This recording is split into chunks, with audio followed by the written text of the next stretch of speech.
Toyo, ikaw.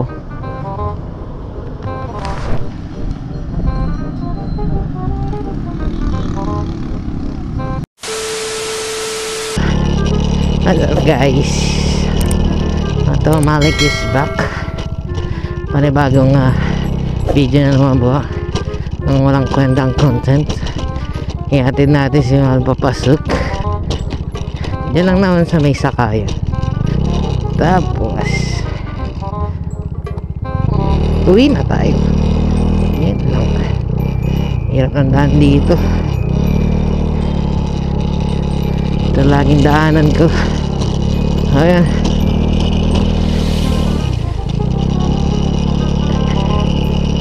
Intro na tayo guys. Let's go.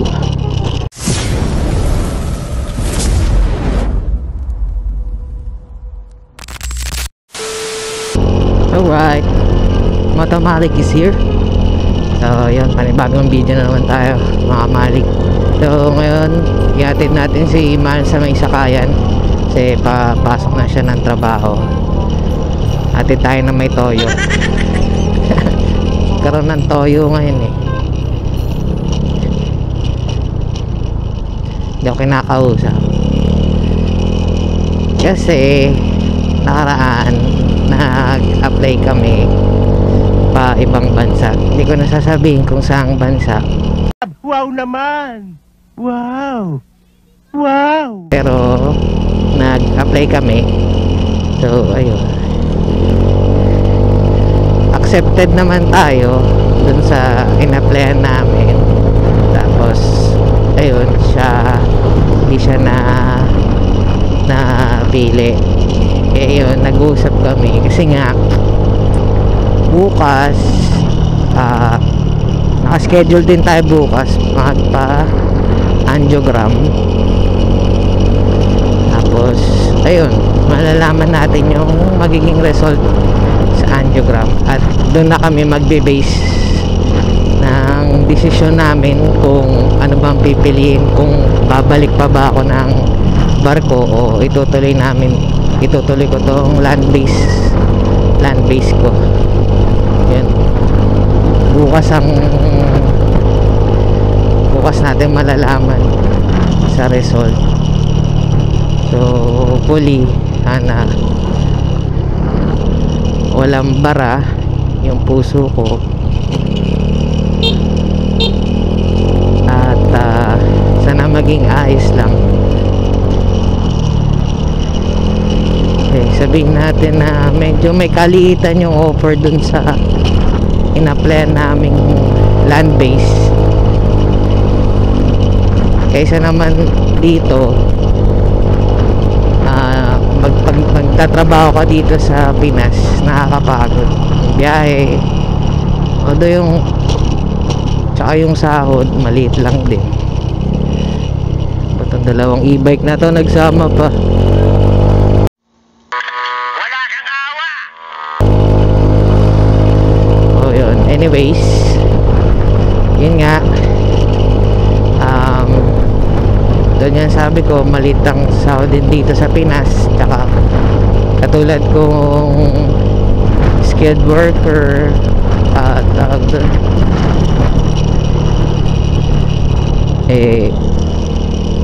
maliit. Tapos nasa malayo ka pa magtatrabaho, biyahe pa pauwi, papasok, gigising ka ng maaga, biyahe ka, napakahirap. Tapos yung sahod maliit lang din.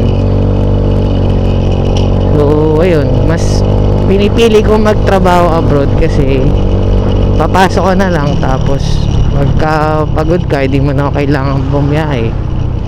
Kaya ayun, let's see tomorrow. Alright, ano, yan na.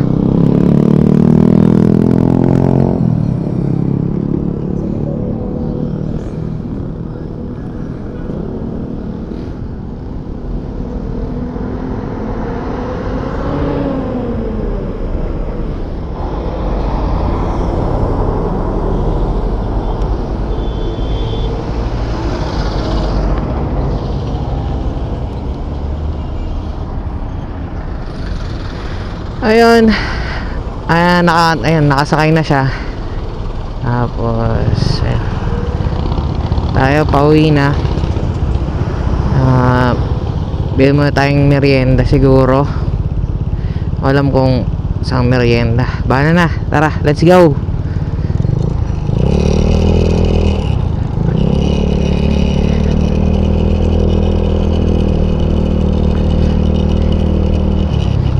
Ayun na nga,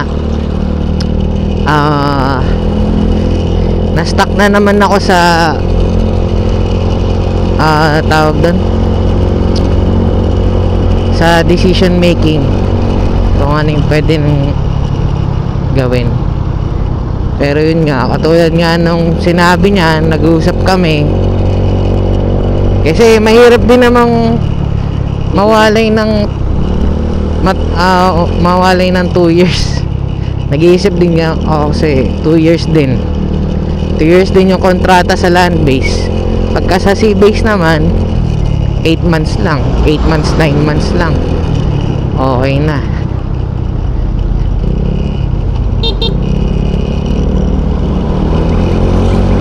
Yun.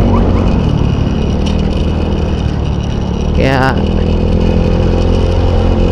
kasi may mga factors din, dahil nga dun sa puso ko may mga suggestion yung doctor ko about sa puso ko.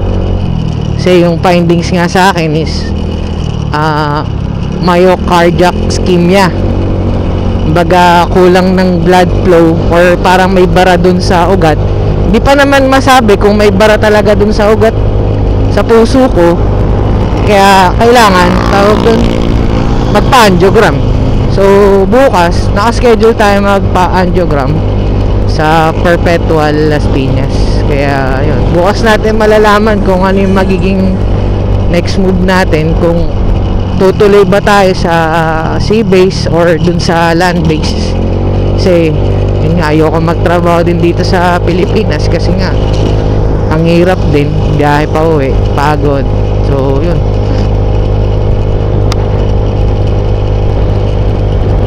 kaya bukas malalaman natin ang decision. I-update ko kayo sa chapter natin. Haha. Yeah. Stoplight. Dito na ako dadaan.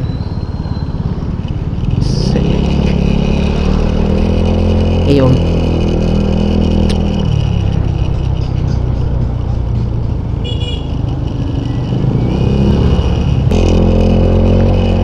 Yun. Tsaka isa pa pala, comparison about sa trabaho na lang siguro. Sa trabaho land base tsaka sea base, mas mabigat yung trabaho sa sea base kasi wala na ang day off, tapos tuloy-tuloy pa. Mga 12 hours, 14 hours ka magtatrabaho sea base. Matulog ka lang 4 na oras, 3 oras. Di katulad sa land base is may day off, tapos makakapagpahinga ka ng maayos, tsaka may social life ka din kahit papaano. Kasi sa barko limitado lang naman yung social life mo dun eh. Kung baga nasa sayo naman yun, kung gusto mo pumarty or itutulog mo na lang, gawa nga ng yung trabaho napakabigat, tapos gigising ka pa ng maaga, wala ka ng time para pumarty. Ganon kahirap ang trabaho sa barko. So yung sahod reveal natin, siguro gagawa na lang ako ng panibagong video sa sahod reveal natin, comparison ng dalawang land base tsaka sea base. So yun, base lang naman sa experience ko yun, disclaimer tayo, base lang naman sa experience ko yun. Pagka may nakapanood naman ito na nagbabarko, dami ko kilala nagbabarko eh. So yun, base lang naman sa akin yun. Wala tayong makakagawa doon.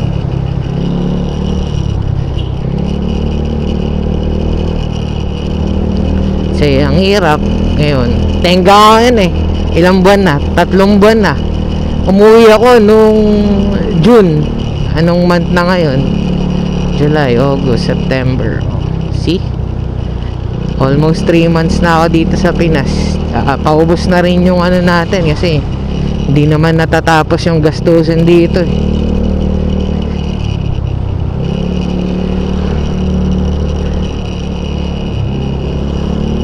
Nagpagawa pa ako ng bahay nung umuwi ako. Okay na rin yun kasi at least achievement unlock na rin yun. Napagawa natin yung bahay. Katas ng pagod ng ano yun, barko. So yun, tayo ng binakayan na to. So yun, doon ako siguro bibili sa amin. So, may 7-Eleven sa amin.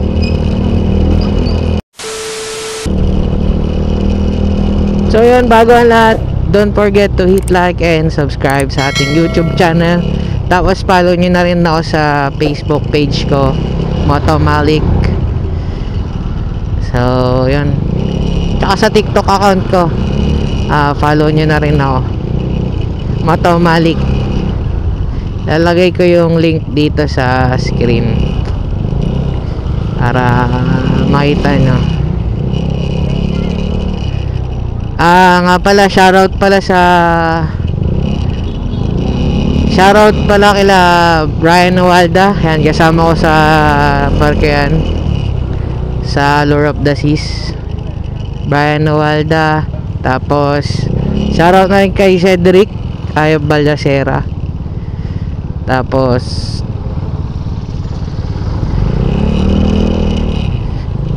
Tropa Ngada, shoutout.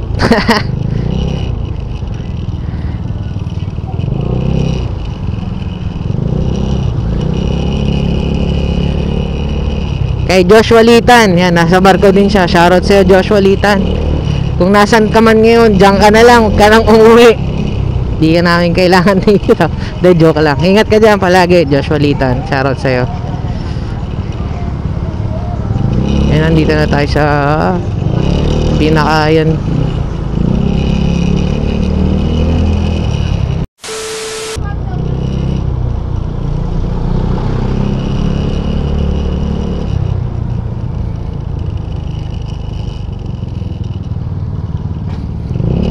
So yun nga guys, dito na tayo sa 7-Eleven. Bibili muna ako ng merienda ko.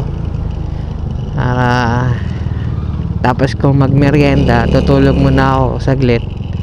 Tapos yun, edit. Yun lang. Maraming salamat. Don't forget to hit like and subscribe. Thank you.